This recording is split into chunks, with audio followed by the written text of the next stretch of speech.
ಬಂಧುಗಳಿಗೆ doctor B R. Ambedkar ಅವರು ಸಂವಿಧಾನ ಶಿಲ್ಪಿ ಇವರ ಒಂದು ಜಯಂತಿಯ ಶುಭಾಶಯಗಳು ಹಾಗೂ ಡಾಕ್ಟರ್ ಬಾಬುಜೀವನ್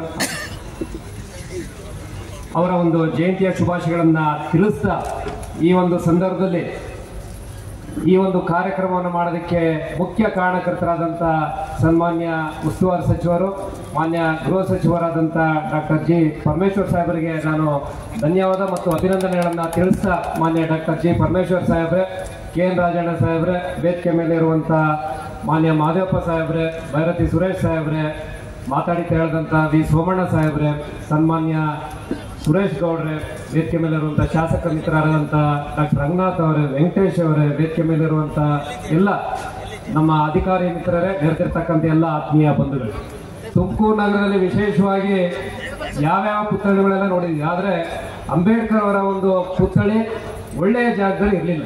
ಆದರೆ ಅದನ್ನು ಹತ್ಕೊಂಡಂಥ ಡಾಕ್ಟರ್ ಪರಮೇಶ್ವರ್ ಸಾಹೇಬರು ಕೇವಲ ಒಂದು ತಿಂಗಳಲ್ಲಿ 1 ಟನ್ ವೆಚ್ಚದ ತೂಕದ 12 ಅಡಿಯ ಒಂದು ಎತ್ತರದ ಈ ಒಂದು ಪುತ್ಥಳಿಯನ್ನ ಇವತ್ತು ಇಲ್ಲಿ ತಂದು ಅಂಬೇಡ್ಕರ್ ಜಯಂತಿಯಂದು ಇವತ್ತು ಅನಾವರಣ ಮಾಡಿರೋಂಥದ್ದು ಈ ಕೀರ್ತಿ ಸನ್ಮಾನ್ಯ ಡಾಕ್ಟರ್ ಜಿ ಪರಮೇಶ್ವರಿಗೆ ಸಲ್ಲಬೇಕು ಅಂತ ಈ ಸಂದರ್ಭದಲ್ಲಿ ನಾನು ತುಮಕೂರು ಜನತೆ ಪರವಾಗಿ ಅವರಿಗೆ ಹೇಳ್ತಾ, ಈ ಒಂದು ಸಂದರ್ಭದಲ್ಲಿ ಡಾಕ್ಟರ್ ಜಗಜೀವನ್ ರಾಮ್ ಅವರ ಒಂದು ಜಯಂತಿಯನ್ನು ಕೂಡ ಆಚರಿಸ್ತಾ ಇದ್ದೀವಿ.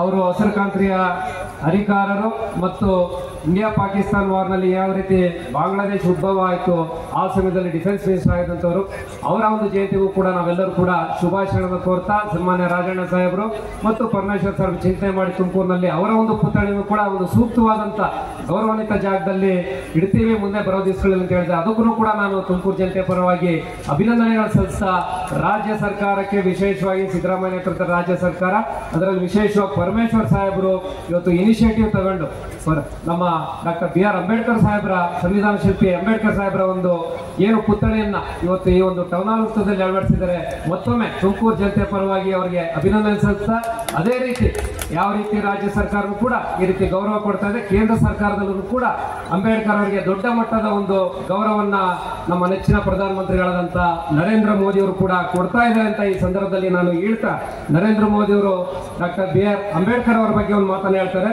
ಬಾಬಾ ಸಾಹೇಬ್ ಅಂಬೇಡ್ಕರ್ ಅವರು ನಮಗೆ ದೇಶದ ಸಂವಿಧಾನದ ಮೂಲಕ ನಮ್ಮ ಹಕ್ಕುಗಳ ರಕ್ಷಣೆಯ ಭರವಸೆಯನ್ನು ಕೊಟ್ಟಿದ್ದಾರೆ. ಹಿಂದುಳಿದ ವರ್ಗದ ಬಡ ಕುಟುಂಬದ ತಾಯಿಯ ಮಗನಾದ ನನ್ನಂತವನು ಇಂದು ಪ್ರಧಾನಿ ಹುದ್ದೆ ಅಂತ ಉನ್ನತ ಸ್ಥಾನ ಅಲಂಕರಿಸೋದಕ್ಕೆ ಬಾಬಾ ಸಾಹೇಬ್ ಅಂಬೇಡ್ಕರ್ ಅವರೇ ಕಾರಣ ಅಂತ ಮಾನ್ಯ ಪ್ರಧಾನಮಂತ್ರಿಗಳಾದಂಥ ನರೇಂದ್ರ ಮೋದಿ ಅವರು ಕೂಡ ಹೇಳಿದ್ದಾರೆ. ಆದ್ರಿಂದ ಇದಕ್ಕೆ ಪಕ್ಷ ಭೇದ ಜಾತಿ ಭೇದ ಯಾವುದೂ ಇಲ್ಲ, ಎಲ್ಲರೂ ಕೂಡ ಅಂಬೇಡ್ಕರ್ ಅವರ ಒಂದು ವಾದಗಳಿಗೆ ನಾವೆಲ್ಲರೂ ಕೂಡ ಒಂದು ಸಹಮತವನ್ನು ವ್ಯಕ್ತಪಡಿಸ್ತೇವೆ. ಇದಕ್ಕೆ ಪೂರಕವಾಗಿ ಕೇಂದ್ರದಲ್ಲಿ ಮಾನ್ಯ ಪ್ರಧಾನಮಂತ್ರಿಗಳು 2015ರಲ್ಲಿ ಡಾಕ್ಟರ್ ಅಂಬೇಡ್ಕರ್ ಅವರ ರಾಷ್ಟ್ರೀಯ ಕೇಂದ್ರವನ್ನ 2015ರಲ್ಲಿ ಶಿಲಾನ್ಯಾಸ ಮಾಡಿ ಕೇವಲ 2 ವರ್ಷದಲ್ಲಿ 200 ಕೋಟಿ ರೂಪಾಯಿ ಖರ್ಚು ಮಾಡಿ 10 ಜನಪದ ರಸ್ತೆಯಲ್ಲಿ ಆ ಒಂದು ರಾಷ್ಟ್ರೀಯ ಕೇಂದ್ರವನ್ನ ಅಂಬೇಡ್ಕರ್ ರಾಷ್ಟ್ರೀಯ ಕೇಂದ್ರವನ್ನ ನಿರ್ಮಾಣ ಮಾಡಿದ್ದಾರೆ.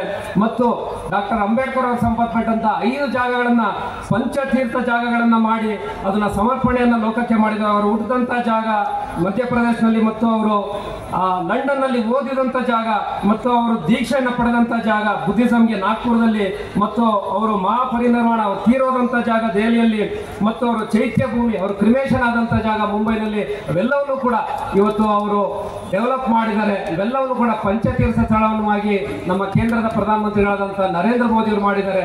ರಾಜ್ಯ ಸರ್ಕಾರ ಸಿದ್ದರಾಮಯ್ಯ ನೇತೃತ್ವದ ಸರ್ಕಾರ ಮತ್ತು ವಿಶೇಷವಾಗಿ ಡಾಕ್ಟರ್ ಜಿ ಪರಮೇಶ್ವರ್ ಅವರ ಕಡೆ ಮತ್ತು ಕೇಂದ್ರದಲ್ಲಿ ನರೇಂದ್ರ ಮೋದಿ ಅವರು ಎಲ್ಲರೂ ಸೇರಿ ನಮ್ಮ ಸಂವಿಧಾನ ಶಿಲ್ಪಿಯಾದಂಥ ಅಂಬೇಡ್ಕರ್ ಸಾಹೇಬ್ರಿಗೆ ಗೌರವನ ಕೊಟ್ಟಿದ್ದಾರೆ. ಅವ್ರು ಕೊಟ್ಟಿರುವಂತಹ ಸಂವಿಧಾನವನ್ನ ಪ್ರತಿಯೊಬ್ಬರು ಕೂಡ ದೇಶದ 140 ಕೋಟಿ ಜನರು ಕೂಡ ಸಮಾನತೆಯನ್ನ ನಾವೆಲ್ಲರೂ ಕೂಡ ಸಾರಬೇಕು ಅಂತ ಹೇಳಿ ಸಂದರ್ಭದಲ್ಲಿ ಹೇಳ್ತಾ ನೆರೆದಿರ್ತಕ್ಕಂಥ ಎಲ್ಲರಿಗೂ ಕೂಡ ಧನ್ಯವಾದ ತಿಳಿಸಿ ನನ್ನ ಮಾತನ್ನು ಮುಗಿಸ್ತೀನಿ. ನಮಸ್ಕಾರ.